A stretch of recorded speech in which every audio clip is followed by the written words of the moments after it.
if you've been involved in a building like this one with 90-mile-per-hour wind, call Sweet James. He'll rip you off for sure.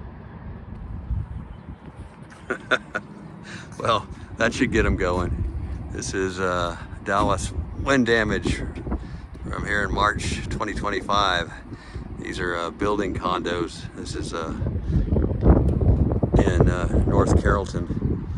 This was a current code built brand new building. It took the top floor of it off, and it's all roped off because it's still, you can still watch it in this wind moving. Hey, don't get too close to that, Brett. That could blow down.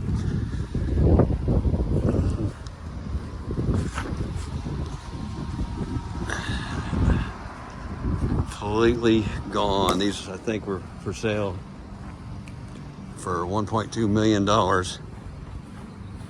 And supposedly no tornado, right? Straight line winds.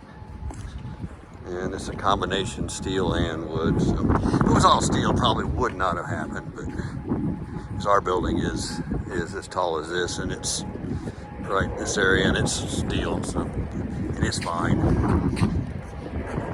But this is a high cube box, so that's what it's supposed to look like, and that's what it looks like now. It even blew the door in.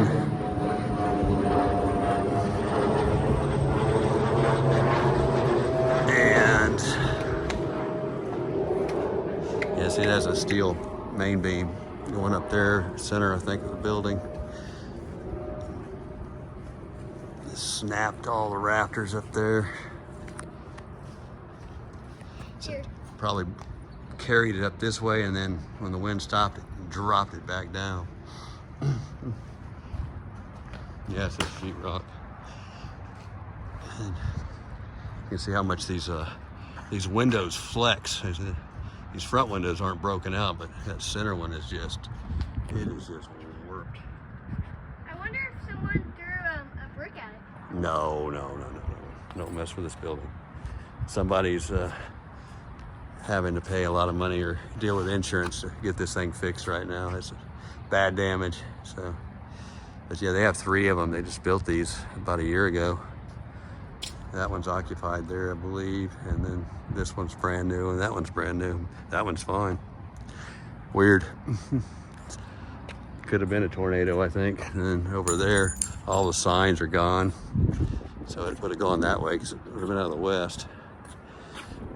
They have a big sign there that was pretty, you see all the light poles are bent. But anyway, more damage.